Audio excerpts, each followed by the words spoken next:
Chancellor, what are you going to do about the turmoil on the markets this morning, sir? I'm not going to make any comment now. Thank you. Or what about the city? What conversation are you having with the Bank of England, sir? Do you have anything to say about what's going on, sir?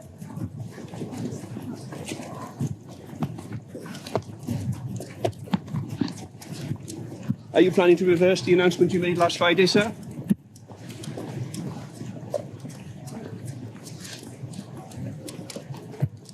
What do you have to say about everything that's been going on, sir?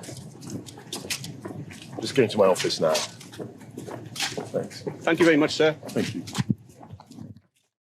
Kwarteng might not have much to say about the pound falling to record lows and the cost of government borrowing soaring. I promise we will.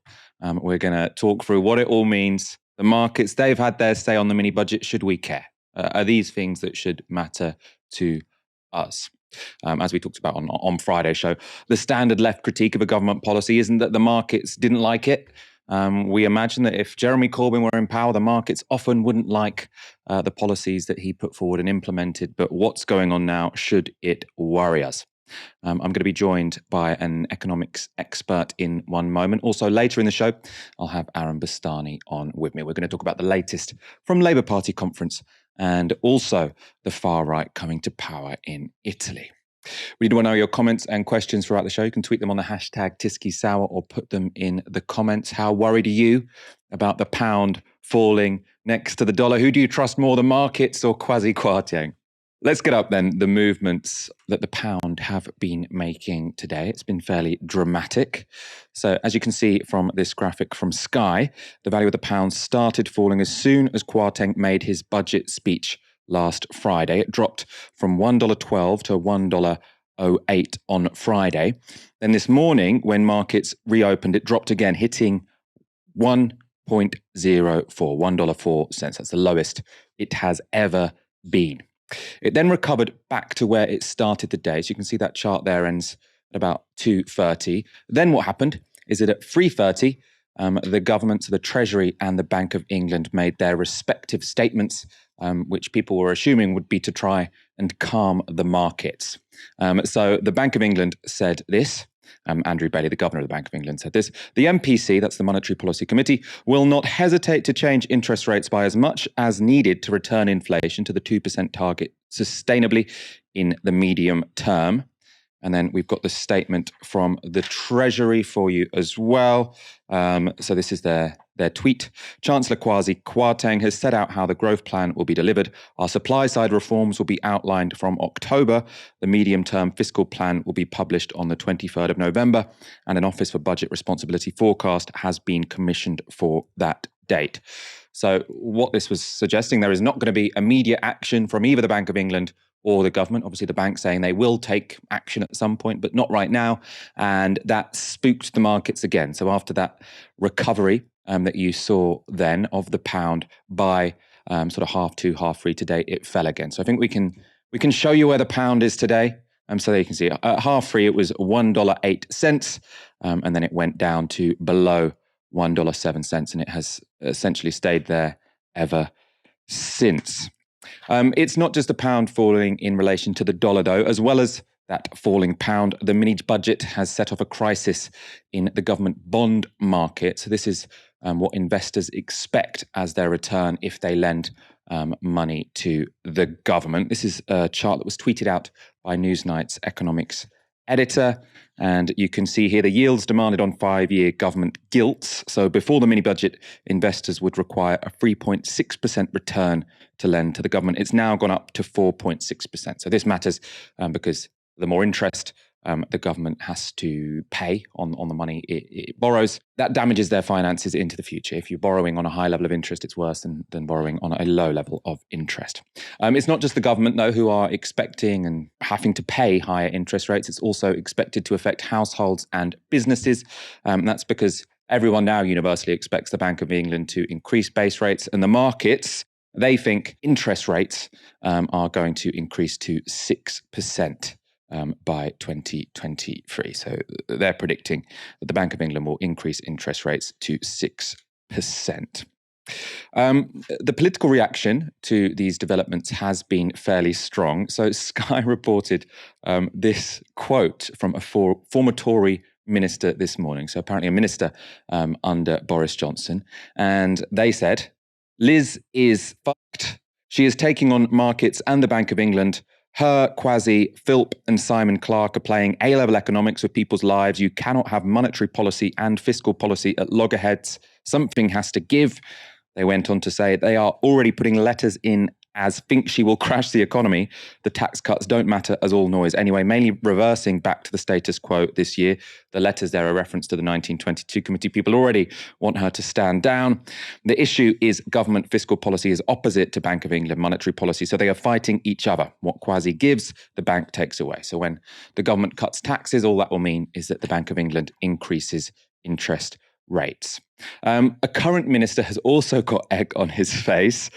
Chris Philp is Chief Secretary to the Treasury. This is what he tweeted on Friday morning. Great to see sterling strengthening on the back of the new UK growth plan. So I think he must have tweeted that just after Kwasi Kwarteng started speaking, because by the end of the speech, obviously, the pound had tumbled and it tumbled to record lows. So Tory backbenchers aren't happy, the markets aren't happy, and Tory frontbenchers are looking a little bit red-faced. But should we care about all of this? What does this mean to ordinary people? To find out, I'm joined by Joe Mitchell, an associate professor at the University of the West of England. Let's take these market movements in turn. I've sort of gone through them. Lots of different metrics moving, so we should probably break them down. When it comes to the pound's weakness against the dollar, what explains that, and does it matter? Should we care? I'll do the second bit first. We should care because we import a lot in this country. We import fuel, we import food, we import manufactured goods, and all of those things, not all of them, but a large amount of them are not priced in pounds in our currency. They're priced in other currencies. A lot of them are in the dollar, some of them are in euros. And the short version is it means that things just got a lot more expensive. You know, you can expect to see the price of fuel go back up in the petrol stations, the price of food go up in the supermarkets, and so on. So that's one of the reasons that we should care about it. Some people would say, you know, it's a good thing really because it makes our product cheaper. You know, now we can become more competitive and we can sell to the world, and our manufacturing will boom again. Unfortunately, this doesn't work for sort of complicated technical reasons in the UK. So I think it's a pretty much lose-lose for us. You know, some countries do tend to do better from a falling currency, but there's not much of an upside for us. Why it's happening is a bit more difficult because it involves sort of crystal ball gazing into the markets, and markets are, you know, driven by psychology, by narrative, by profit seeking, by fear, by greed, and you're trying to, you know, pull out a story, and as soon as you tell a story, then they do something different. But I would say roughly they're spooked. The foreign exchange markets are spooked by Kwarteng's budget. They think it doesn't make sense. And really, I think the reaction is less the currency itself. It's the fact that people investors overseas don't want to hold the same UK assets that they did or at the same price. So you might have, let's say, an American pension fund holding UK government debt as part of its portfolio, or UK stocks and shares. They now feel less confident about the state of the British economy, the chances that they're going to lose money on their investments, you know, defaults seem to them now more likely. So all things equal, they're less likely to want to buy things denominated in pounds. That means less demand for pounds, and the pound goes down against the dollar to, as you said, about $1.05, $1.07, somewhere around there at the moment. So it's less people actually selling pounds and more people selling things that are denominated in pounds. So people selling British things. That's interesting. Let's turn to debt. So the cost of government borrowing have risen. This, I suppose, it's easier for people to understand why that's a problem. Why is this one happening? Yeah, and I think this is probably more important, at least immediately, than the currency movements. It's happening because you have a thing called the bond market, which is effectively where you buy pieces of paper that say, I owe you some money. So the government writes, I owe you £1 million, and people can buy and sell these pieces of paper. And the price at which you buy and sell a piece of paper saying the government will give you £1 million at some point in the future tells you something about how much confidence people have. So if people are willing to pay £1 million for that, then they're confident. If they're willing to pay only £500,000, then it tells you something about how likely they think it is that they're going to get their money back and how willing they are to wait and so on. So the bond market effectively sets the price that the government has to borrow at. And as you say, we saw some truly spectacular moves in the bond market over the last couple of days. There are different amounts of time that the government borrows for. Some pieces of paper say I'll pay you back in 2 years. Some say I'll pay you back in 5 years. The 5-year rate went from about 3.5% before Kwarteng's budget to about 4.5% today. Now that might sound like not much, 1%, but these rates usually move in very small amounts, like hundredths of a percentage point. Traders call them basis points. So this was 100 basis point move, which is unheard of pretty much. You go back through all of the financial crises, the 2008 crisis, the pandemic, the Brexit, the various messes, nothing comes close. You can't find anything, I think even going back to the 50s and 60s, comparable to today's bond market move. So they really are, whatever you think of the significance of financial markets, they're significant. And I mean, you said it's the biggest move since all of those events, right? But overall, interest rates are still relatively low by historical standards. It's the movement that's very dramatic, not the actual level. And I suppose what I struggle to pick apart here, so the interest rate, as far as I understand it, is partly to say, if we're not 100% sure we're going to get paid this back, we want some premium, right? If you're lending to someone who you don't think is going to pay you back, you're going to want some high interest on that to sort of reimburse you for the risk you've taken. But isn't it also just to hedge against inflation? So it's also, if you lend someone £100 and they're going to pay you back in a year, if in a year's time £100 is worth less because there's 4% inflation, aren't they going to want to charge 4% on it so they pay you back £104?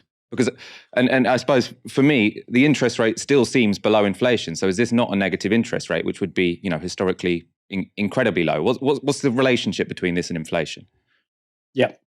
So you're right. People are going to get paid back by the British government in pounds. So they're going to care about how much a pound's going to be worth in the future. And if they're not actually investors from the UK, if they're starting with dollars or yen or something else, which is ultimately what they want to have at the end of the day, then they also care about what the pound is going to do against those currencies. So there's a whole bunch of things feed into a decision whether or not I'm going to lend money to the British government. If you're a trader, investor, bond market participant or whatever, as you say, am I going to get paid back? Do I trust these people? How risky is it? What do I think inflation is going to do? What are the alternative assets I could invest in, and how short of cash am I? How much do I really want to get a return on my money versus, I'm happy to get something lower and just sort of sit and be bored. So there's a really complicated set of decisions go into deciding this stuff. You're right that in real terms, interest rates are still negative, but if you go back 2 years or something, interest rates on government debt were pretty much bang on zero. So like strongly negative real interest rates. So we've seen a really sharp spike. If you look at a graph of the yield on government bonds, it's got this really kind of long, slow decline down to zero, sort of hovers along zero after the financial crisis through the pandemic, and then you've got an almost vertical line up. So it's not exactly just that 4.5% isn't going to cause a fiscal crisis. It's not going to cause wave of defaults across the country. It's not going to cause the government to go bust, but it's a sign that along with the bank raising interest rates around the world, we're seeing a sort of tightening cycle. We're seeing a period of rising interest rates. It's really, as you say, the severity of the speed of the moves, which is spooking people and making them say, well, this is really a sign of people losing confidence. One measure, for example, our bond yields or British bond yields were below Italian and Greek bond yields until this event, and all of them have been moving upwards together, but ours have overtaken and shot up. So there's definitely something out of the ordinary going on here. And then when it comes to Bank of England interest rate, so that's the one that sort of people will feel in their pockets if they've got a mortgage or something, because if you're on a variable mortgage, your interest payments might have been 1 or 2%, and according to the markets, they're going to go up to 6 or 7%. Is that the kind of thing that does risk a crisis? Obviously, the government isn't going to go bust if interest rates go up a little bit. But if the cost of your mortgage, if you're interest only, then the cost of your mortgage could double. You could imagine a lot of defaults there. Is that where we could be looking at more of a systemic crisis and where there could be some kind of financial collapse. So slightly leading question there, but can you respond to that possible scenario? Sure. No, I think this is the most likely place where the wheels come off this Truss Kwarteng approach. I mean, I think what they're trying to do is engineer a kind of short run boom into the next election. I mean, they say that the tax cuts are all about entrepreneurs and giving people incentives to invest and make us all richer and grow the pie and all this kind of stuff.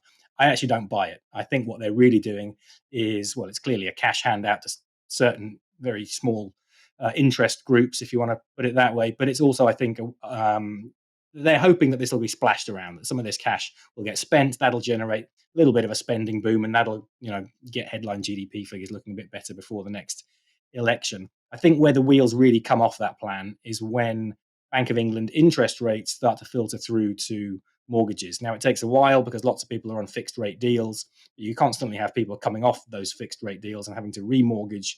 And the pain that a lot of those people are going to be feeling is going to be really severe. Like if you've got a £400,000 mortgage over 30 years at about 1.5%, you're paying about £1,300 a month. I've got some figures over here, so I'm looking over to my side here.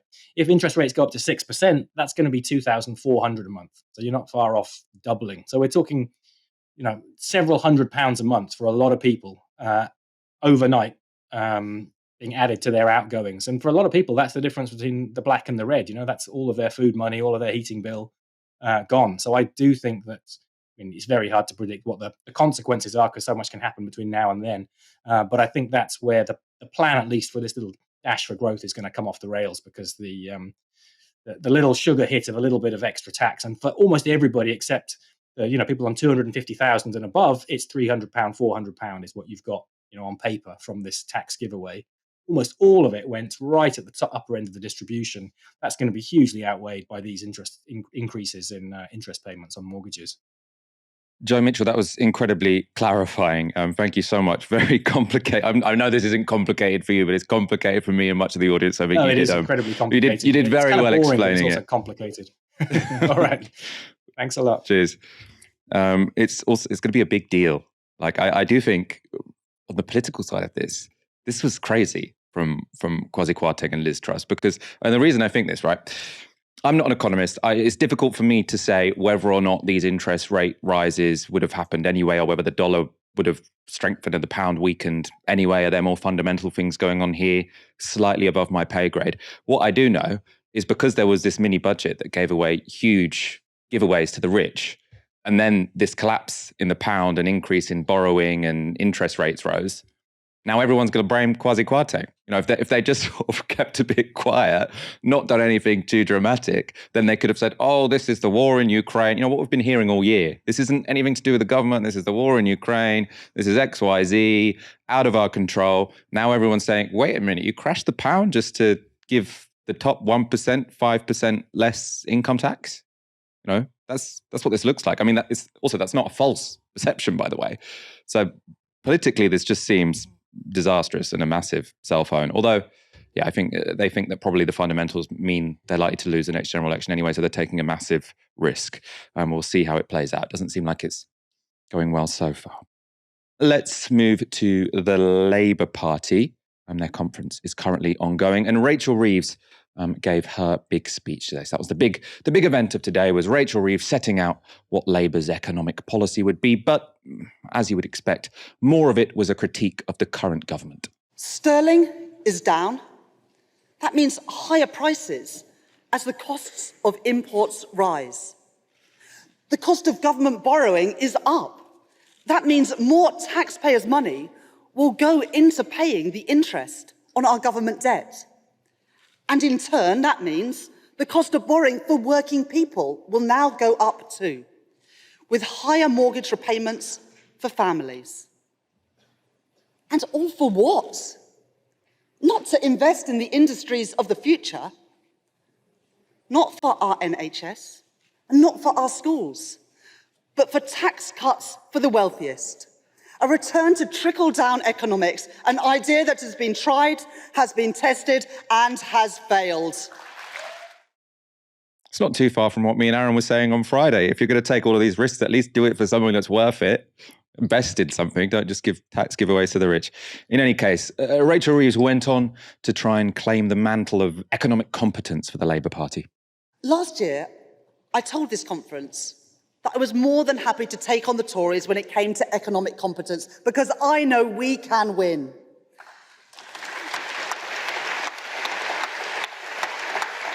I'm now wondering whether they even plan to show up for the fights. It's becoming clearer by the day. Labour is the party of economic responsibility and the party of social justice. The Chancellor and Prime Minister, meanwhile, resemble two desperate gamblers in a casino, chasing a losing run. But here's the thing. They're not gambling with their money. They're gambling with yours. They've lost credibility. They're losing confidence. They're out of control. That was the rhetoric. In terms of policies, what we've learnt from conferences that Labour will reverse the Tories' cut to the top rate of income tax. So the 45p band will be reintroduced, though they said they will keep the 1p cut to the basic rate. So if they were in power, the basic rate would remain at 19p instead of the 20p it was before the mini budget. Zero carbon electricity will be with us by 2030 in the sense that all electricity will be produced by renewables or nuclear. And then they have said they will invest in green industry with a newly created national wealth fund. So that would fund green industries, and then the state would get a stake in those companies. So a little bit like a sovereign wealth fund. Separate from what the leadership have announced. So if the leadership announced them, that's Labour policy, they might get implemented. Motions on the conference floor often get ignored, especially by this leadership, but the ones which have passed, so the trade unions and members have voted for, are a £15 minimum wage and wages rising with inflation, quite significant at the moment because Labour haven't committed to that, or the leadership haven't committed to that, and proportional representation, potentially very significant. Although the leadership very much sitting on the fence on that one, if not completely ruling it out. I think somewhere between the two. I'm joined now by Aaron Bastani. Aaron, I want your take on Labour Party conference, Reeves' speech, those announcements, what's been passed on the conference floor. Have we learned anything significant?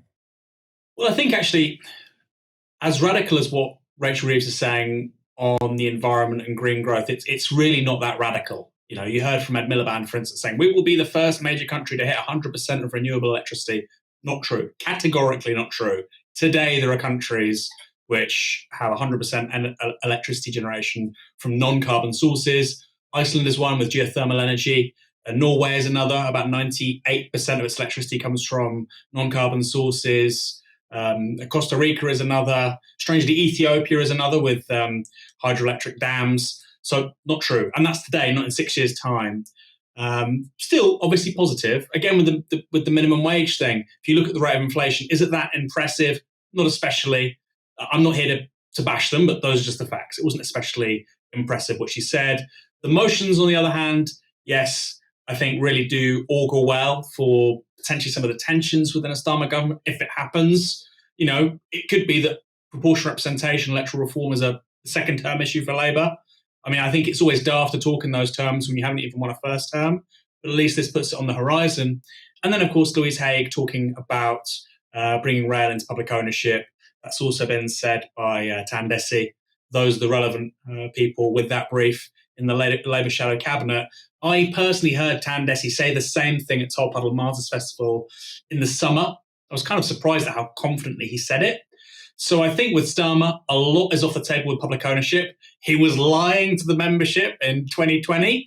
But on rail, maybe water too, I think Labour is still serious on public ownership. But finally, going back to what Rachel Reeves was saying about economic competence, look, if Labour are in a situation where the bond markets rally against the pound, they lose confidence from currency speculators, etc., this kind of talk leaves them in a very precarious situation, because you could be in a certain position where a Labour government promising social justice and green growth and reinvigorating the state could actually be imposing austerity, because that's what currency speculators want.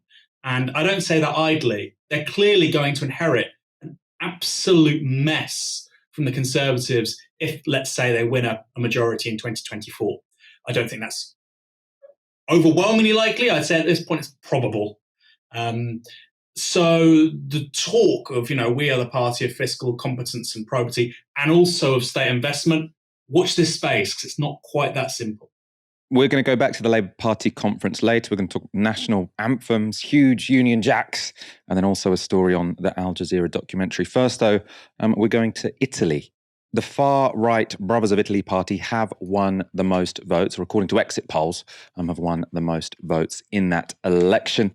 Based on incomplete results, the Brothers of Italy gained 26% of the vote. The Democratic Party, that's the centre-left party, are on 19%. The Five Star Movement on 15%. The League, so that's another far-right party, on 9%. Forza Italia on 8%. And the third poll on 8%. You can see the Italian Left and Greens on around 4%. Now, what's significant here is that the Brothers of Italy, the League, and Forza Italia had formed a coalition, and that coalition combined had 44% of the vote, which is enough to win them a majority in both the House of Deputies and the Senate. After the exit polls were announced, Giorgia Meloni, the leader of the Brothers of Italy, declared victory in front of a group of activists.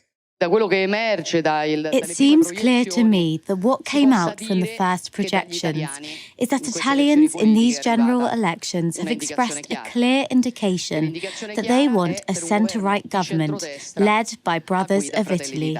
If we will be called to govern this country, we will do it for all Italians, for everybody, with the goal of uniting this people, of stressing what unites rather than what divides.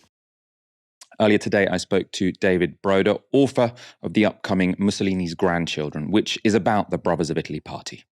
So Brothers of Italy is a far-right and nationalist party, which is part of a right-wing coalition, and which much of its agenda is devoted to what it sees as defending Italy, defending Western European Christian civilization from the left, from communists, from NGOs, and what it really sees as a conspiracy between global elites and the left. This is often called a post-fascist party because it explicitly draws its roots from the post-war neo-fascist party, which was called the MSI. Basically, in 1946, some of the former leaders of the Nazi collaborationist Salo Republic, which was defeated at the end of World War II, they recreated the party, saying they wanted to create a party of, as they called it, fascists in a democracy. And this is kind of the contradiction of this tradition, which is that although they were mainly an electoral party, which also had important links with extra-parliamentary and terrorist fascist movements, the idea really was to bring the fascist tradition and its ideas into a democratic, or at least electoral, framework. And over the years, there was many splits and recreations of the party, the latest of which is Fratelli d'Italia, created in 2012, and it claims to uphold the MSI tradition. So it's a party which now calls itself conservative, or often national conservative, and which I think we can say, although it does accept electoral politics and describes itself as a conservative or even centre-right force, it's a party in which fascism remains an important part of its intellectual heritage. And indeed, almost all of the leaders of Fratelli d'Italia are former members, cadres of the historic, explicitly fascist MSI. And Giorgia Meloni is a case in point. She was one of its main leaders upon its foundation. Her and some of the others had briefly been in Berlusconi's party, but she was someone who joined the MSI at age 15 in 1992. And if we think of what that meant at the time, that meant that many of the top leaders of the party at the time she joined it were people who had fought alongside Nazi Germany against the Italian partisans. So she often says she was never a fascist. I think that's not believable at all. Of course, she was a teenager at the time. then, but even so, it's a party which remains very much focused on relitigating Italy's anti-fascist traditions, which refuses to celebrate anniversaries of the resistance, and which claims that fascists were victims as well as perpetrators of atrocities in World War II. Predictions are obviously hard, but how do you imagine it will govern, obviously leading this coalition with Forza Italia and the League? Are you expecting any fascist policies to be implemented in Italy? What would that even mean? Well, it's important to remember that these parties have been together in government before, under Silvio Berlusconi's leadership when he was prime minister for 9 years during the 1990s and 2000s. And so some of the Fratelli d'Italia leaders were ministers in that government, including Meloni, who was youth minister, and Ignazio La Russa, who is very much someone kind of steeped in the fascist tradition, very obsessed with World War II. So already then we saw, particularly in terms of like memory culture or the way that the government talked about the past, open veneration of, saying that the Italians who died for Mussolini count just as much as partisans, this kind of thing. And we also saw them enact anti-immigration legislation, a very severe kind of securitization of the apparatus of border control and so on. Of course, kind of implicit in your question, I mean, one problem with describing that specifically fascist policies is, of course, that they're not so extreme or outside of the norm anymore. So in a lot of ways, the policies they enact have kind of converged with other sort of right-wing populist and nationalist parties around Europe, particularly if we look at countries like, for example, Poland or Hungary, whose governments don't come from a fascist tradition, but certainly are severely anti-immigrant and often conspiracy theorist. So I think what Meloni has basically signaled during this campaign is that her party isn't interested in, leaving the euro or the European Union, and it's very strongly committed to NATO, the Western Alliance. But I think that, in a way, precisely because the government's economic agenda is likely to be quite mediocre, I think that in order to retain its popularity and its leadership within a very radical right-wing coalition, Meloni will lean hard into kind of identitarian conflicts. So, for example, one thing she's proposed is a naval blockade of the Mediterranean in order to prevent all migrant boats from crossing. Of course, one might say that that's impractical, but at the same time, that doesn't stop them from carrying out a severely repressive policy, deliberately sinking boats, which could kill hundreds or thousands of people. Another thing they're particularly interested in doing is reversing the kind of anti-fascist biases that are built into the Italian constitution.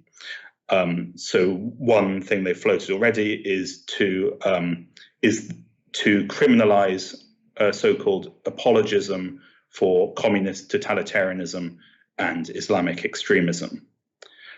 In practice, we can imagine that this will be similar to other legislation of this type in Central and Eastern European countries, which is to create a kind of general and catch-all means of kind of clamping down on critics by accusing them of being communist. And in fact, Meloni very often does accuse even quite moderate centre-left forces of being violent and extremist and so on. The Italian electoral system favours parties that can form coalitions or electoral blocs, as it were. So the right benefited from this alliance between the Brothers of Italy and Forza Italia and the League. The left failed to form an alliance. Lots of people pointing fingers saying the reason the far right have come to power in Italy is because the left couldn't put their differences aside. Is that a reasonable analysis of what's just happened? It's certainly the case that the fact that there wasn't a coalition meant that the election was very uncompetitive, and we knew in advance that the right, led by Fratelli d'Italia, would win. The biggest so-called centre-left party are the Democrats, who explicitly model themselves on the US Democrats. But they failed both to form a kind of broad front against Meloni on the basis of keeping out the right and the post-fascist party, but also they didn't really sort of mobilise their own electorate around any kind of social issues. And indeed, it's been some decades since the Democrats were meaningfully left-wing in that sense. They're much more like a sort of liberal Europeanist party rather than even a plausibly social democratic one. Then the other big force which is sort of seen now as being on the left is the Five Star movement, led by Giuseppe Conte, who was prime minister in 2019 to 2021. And that's a very eclectic and strange party because it was in coalition only 3 years ago with the Lega, an anti-immigrant party, which really dominated the coalition agenda, and then was with the Democrats. So those parties have a long history of animosity and really hatred between them. And there are many key issues on which I think it would have been very difficult for them to present a united front, particularly as the Democrats are much more committed to arms supplies for Ukraine, which the Five Star movement rejects. Then there's also various kind of smaller centrist forces which also ran separately and who said that they wouldn't countenance any kind of alliance with Five Star. So I think in a way it makes sense to say if you add together their votes, then that amounts to more than the centre-right, well, so-called centre-right, in fact, radical right coalition.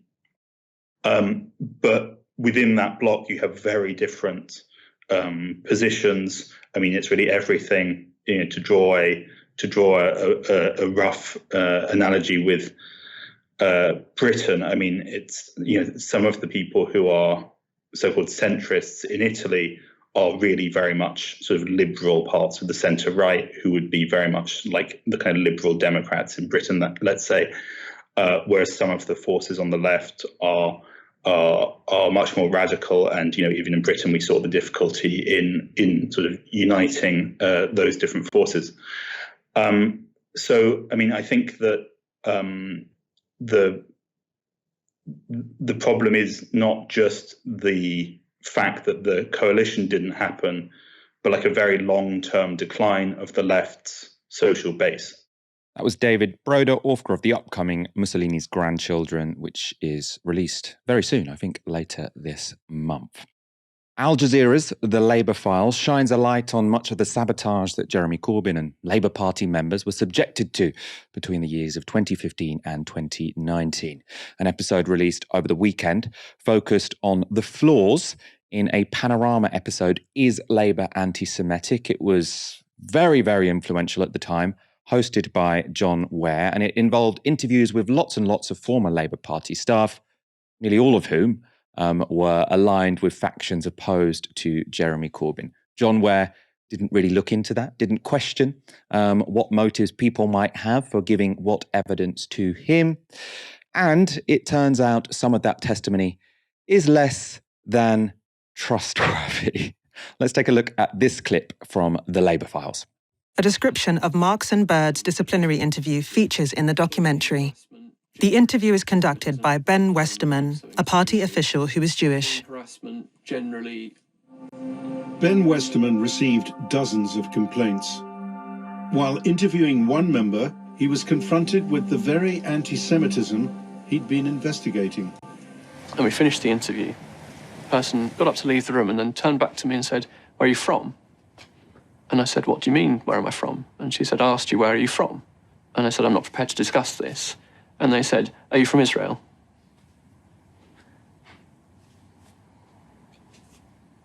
What can you say to that? You are assumed to be in cahoots with the Israeli government. It's this obsession with that just spills over all the time into anti-Semitism. Rika Bird speaks to Westerman at the end of the interview. When he says, "Where are you from? Are you from Israel?" That's an absolute lie. I didn't say that. With Westerman's permission, the two women record the interview. The full recording shows what actually did happen. Curious because I haven't been in the Labour Party very long, and I've certainly never been to anything like this informal interview before. So I'm just curious about, what branch are you in? I don't think that's relevant. Okay. I hope that's okay. I don't think where I'm from is at all relevant to the investigation. I did ask Westerman, what branch are you from? Meaning what branch of the Labour Party, because it was a Labour Party internal investigation. The word Israel never came into the exchange between me and Westerman. So the testimony given to John Ware and broadcast uncritically was that an activist had asked him, was he from Israel? Now, that would be a very strange question to ask someone who's conducting an investigation. And I think, that probably would be anti-Semitic. Are you from Israel? Why are you asking him that? But it seems like it didn't happen. So there is a recording of that conversation. And she said, what branch are you from? Very, very different. And it's worth noting, this wasn't a mystery at the time. In fact, the Canary reported after the release of that documentary that recording was in existence. There was a recording that put extreme doubt on the testimony given to John Ware. And that wasn't the only bit of information that was in the public domain at the time that put doubt on the John Ware documentary. Let's take a look at another clip from the Labour files. Mr. Corbyn and his office have repeatedly said that when party members are accused of anti-Semitism, they don't interfere in the disciplinary process. Indeed, the Labour Party said any such suggestion is categorically untrue. But that doesn't seem to be the case. In an email, Mr. Corbyn's Director of Communications, Seamus Milne, asked for a review of the disciplinary process into anti-Semitic complaints. There was a risk, he said, of muddling up political disputes with racism. How did you interpret that email from Mr. Milne? The same way that all staff in Labour's head office did, which is that this was the leader's office requesting to be involved directly in the disciplinary process. Our investigation finds that Communications Director Seamus Milne is specifically asked for his view by Emily Oldknow, an executive director who oversees the disputes team. Milne is also referring to a very specific case. James Schneider worked alongside Milne and has the full email that Matthews referred to in the Panorama programme. It reads, "This member is a Jewish activist, the son of a Holocaust survivor. If we're more than very occasionally using disciplinary action against Jewish members for anti-Semitism, something's going wrong, and we're muddling up political disputes with racism. Quite apart from this specific case, I think going forward, we need to review where and how we're drawing the line if we're going to have clear and defensible processes." So how this is used is just the red bit. So these 10 words, the great irony is that this is totally correct and is borne out as being totally correct because the Labour Party has actually, again and again, disciplined Jewish people disproportionately for anti-Semitism because it has been muddling up political disputes with racism, political disputes within the Jewish community. Again, I remember that full email was sent as a briefing to journalists at the time that documentary was released. I remember actually bringing up how that was taken out of context on radio the following day. And all you would get in response is, why are you apologising for anti-Semitism? Why are you defending Jeremy Corbyn? You'll defend him, whatever you do. This is Trumpian. Now that was, to my mind, those are two examples of how that was not a particularly good piece of journalism, right? You should be able to critique it. Also, by the way, if you want to critique the Al Jazeera documentary, you're very much free to. But that was not the tone of debate at the time. If you questioned anything that was said in that John Ware documentary, you were persona non grata. Aaron, what do you make of the Al Jazeera documentary, and especially this particular episode, episode 2 in the series, which is focused on that John Ware episode of Panorama? Well, I think it's a stake through the heart of the reputation of BBC Panorama, Michael. I mean, you have to remember this documentary in 2019, it was made at an incredibly important, volatile moment in British politics. I think really it was the moment for me personally when it was clear that Labour weren't going to form a government under Jeremy Corbyn. You have to remember all the way through 2018, the polling was still very positive. Actually, right until the middle of 2018, very positive. The polling leads were very big. Then going into 2019, struggles. And of course, with the May elections, the European elections, Labour not doing particularly well. Still would often come first in poll, ratings in terms of a Westminster general election. But you had the Brexit Party, the Lib Dems, the Tories. It was a very strange moment. And this was like a grenade, Michael, being thrown into the political debate. As a country, we're talking about Brexit, our economic model. And for me, at this moment, having watched the Labour files, it does seem that there was political intent with regards to what the documentary was trying to achieve. That's my read on it. Now, maybe not. I mean, John Ware, as I understand it, hasn't submitted any complaints in regards to this to Al Jazeera. There have not been any legal threats. So presumably he has no issue with it. I mean, again, that may change, but that's the present situation.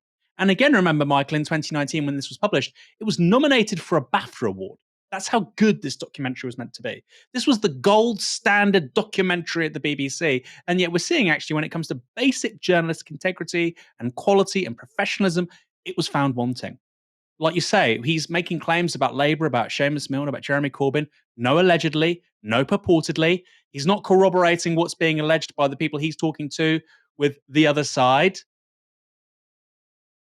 This is basic professionalism, Michael, that you would expect from Novara Media, but we're not seeing from John Ware at BBC Panorama, and yet it gets nominated for a BAFTA. Finally, we have to remember with these quote-unquote whistleblowers, my goodness, how ridiculous that sounds in retrospect, that the Labour Party ended up paying around £470,000 for their case not to proceed to the courts.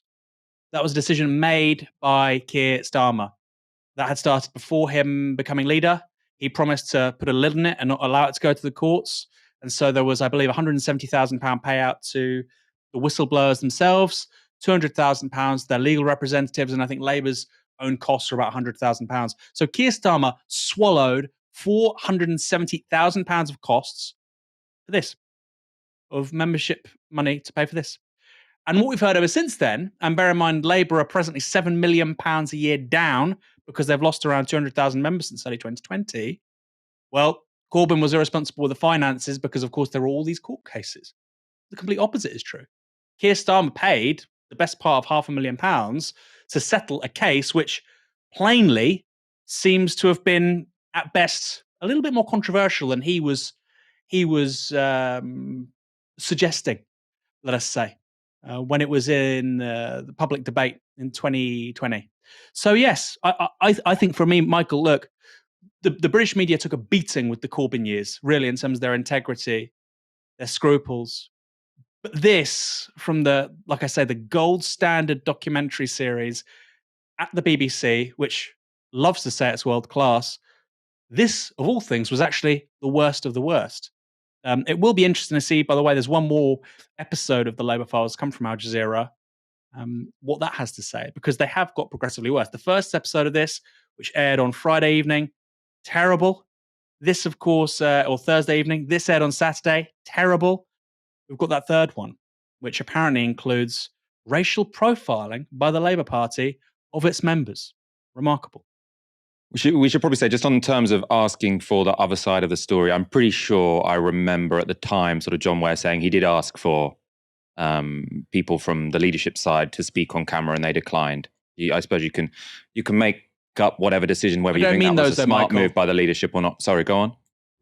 I don't mean them, though. I mean the lady that was being interviewed by Westerman. Okay, of course. Did he go to her? I mean, the activists who are being talked about. Well, I presume Precisely. because they didn't name her, they didn't need to get a response because, she can't sue for libel because she was an unnamed person.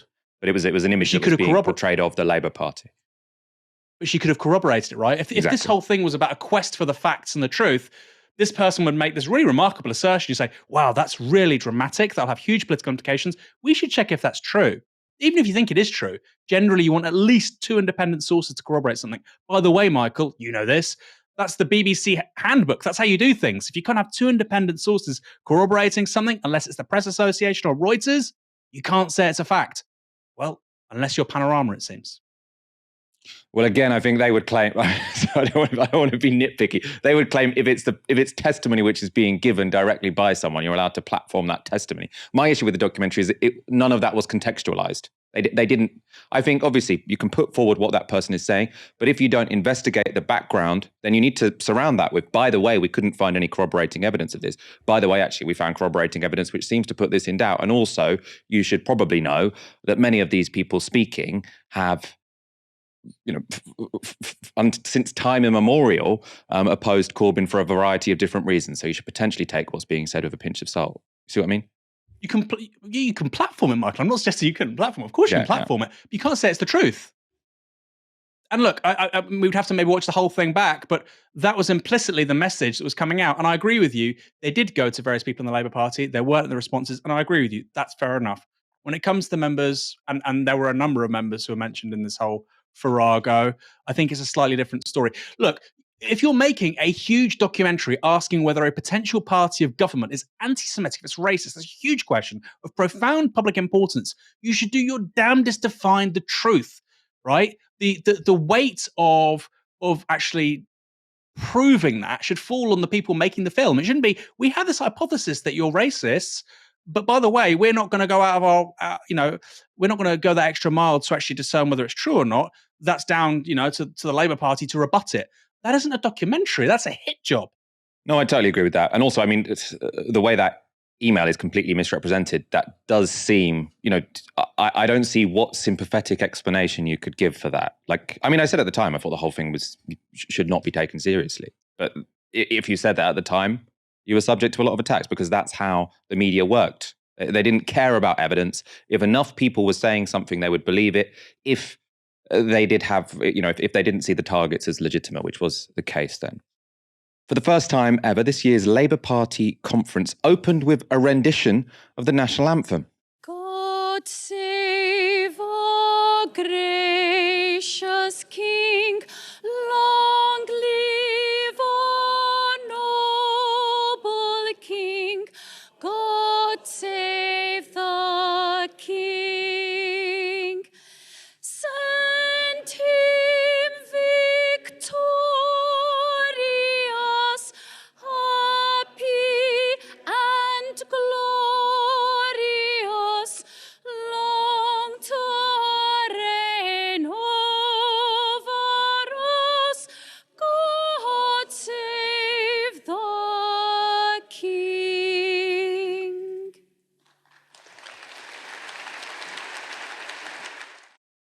So journalists in the room tweeted, "This is transformational." No one heckled the national anthem. It was supposed to show that Starmer had done some real good work with the Labour Party. So there was no disquiet or no vocalised disquiet in the room. That doesn't mean the decision wasn't divisive. This is what Jeremy Corbyn told the BBC's Nick Robinson before the conference took place. Very odd. Very, very odd. It's never, ever happened at a Labour conference since the conferences were first held at the time of the First World War.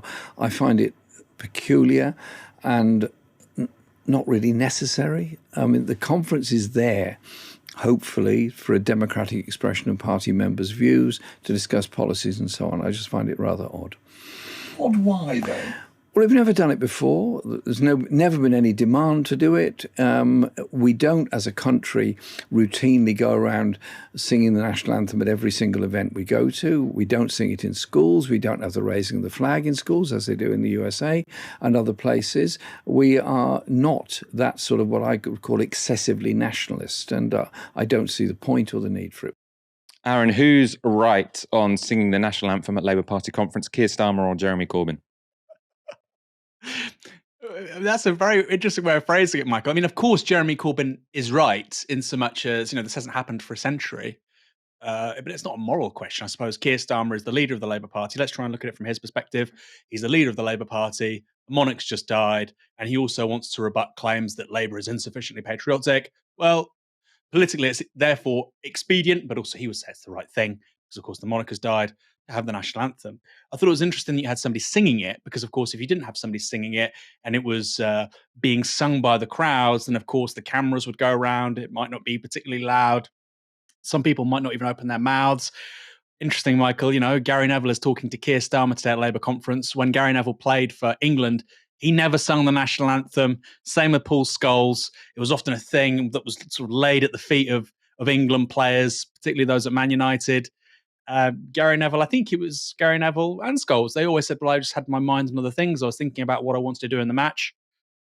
And Gary Neville said, actually, the one time the FA wanted a conversation with him, this is a guy that got 70 caps, probably the best right back of his generation, was because he wasn't singing the national anthem. So this idea that, you know, we have to all sing it. If you don't, then, you know, my God, you're not allowed in respectable company. Plainly not true.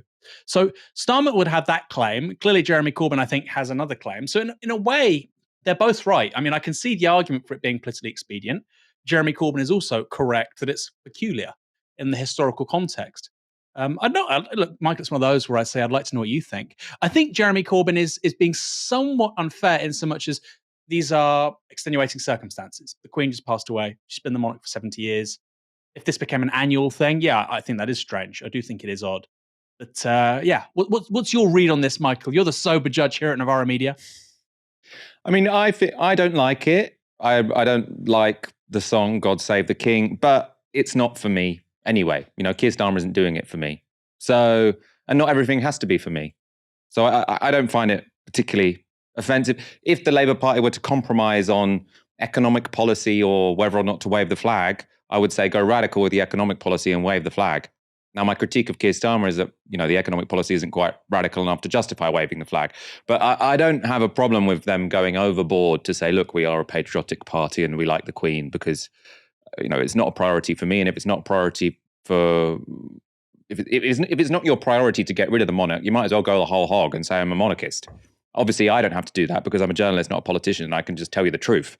But Keir Starmer does, you know, he is trying to get elected. Politics is different to journalism. So I feel fairly relaxed about it. I know other people disagree. I want to play something which is relevant, and I think it was very articulately expressed. This was Mick Lynch on the Novara Media panel on the Saturday, and he's answering slightly what's a different but related question, let's say. So he was asked why the RMT cancelled a strike in the wake of the Queen dying. Talk about why the RMT made that decision to cancel that strike. We do it for a number of reasons. There are many people in our working class communities that are socially conservative, that come from religious backgrounds, are new to the country, or just don't dig everything that people in here might dig. We've got to move the whole working class forward together. So we need to go into mosques, we need to go into temples, synagogues, churches. We need to reach into those places.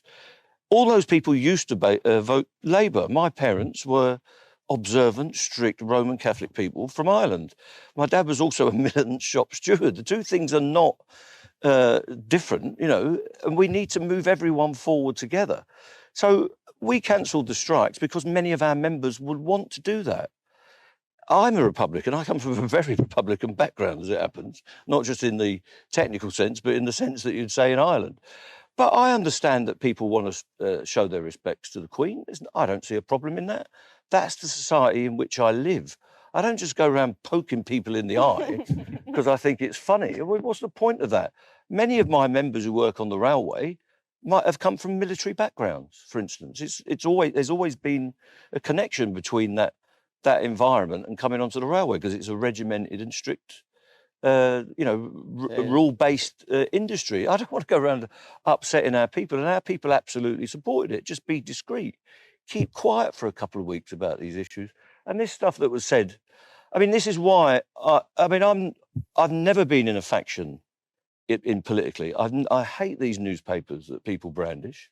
I just think they turn everyone off politics.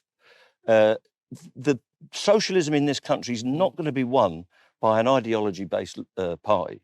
It's going to be won through pragmatic reform of our system.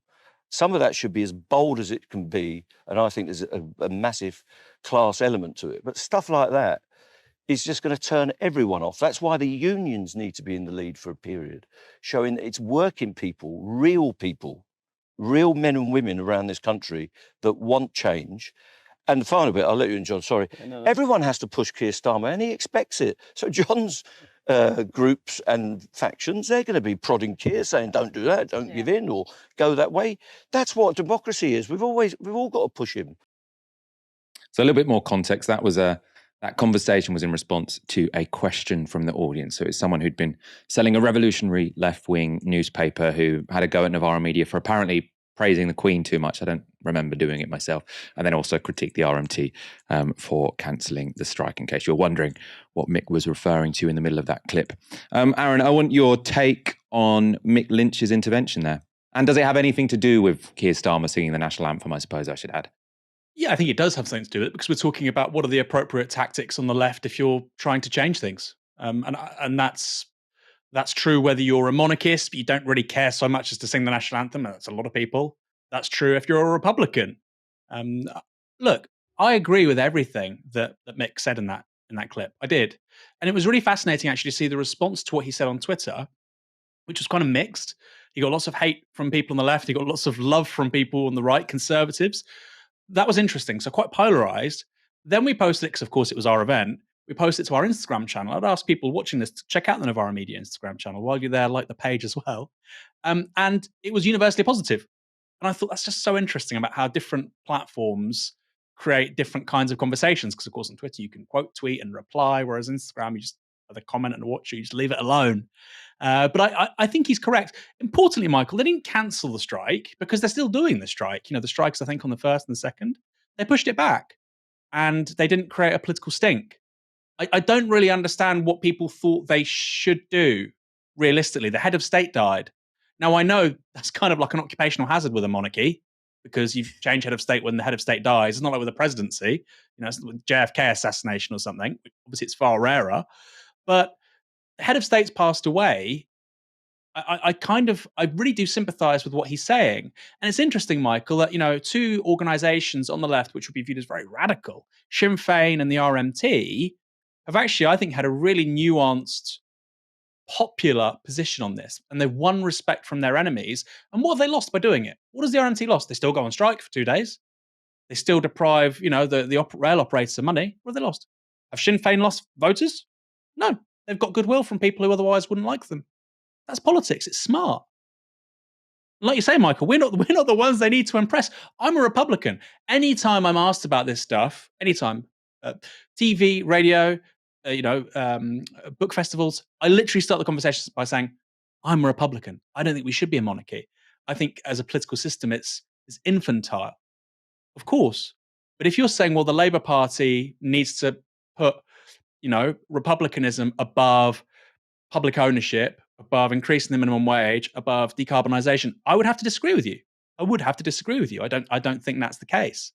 And then, of course, somebody might say, well, it's not an either or. Well, politics is about priorities, actually. So, yes, to an extent it is. I think Mick there really only enhanced his reputation. We're very much on the same page here, so we won't concoct a debate for the audience's benefit. If you're violently disagreeing with me or Aaron, I'm sure someone will represent your opinion on Novara Media very soon. But I thought Mick was right there, and I'm not too fussed about Keir Starmer singing the national anthem. Let's wrap up there. Aaron, it's been a real pleasure being joined by you on a Monday. Michael, my pleasure. We've got an interview, by the way, coming out with Jeremy Corbyn tomorrow. I thought I'd mention that. Do tune into that. We'll be back with Tisky Sour on Wednesday at 7 p.m. For now, you've been watching Tisky Sour on Novara Media. Good night.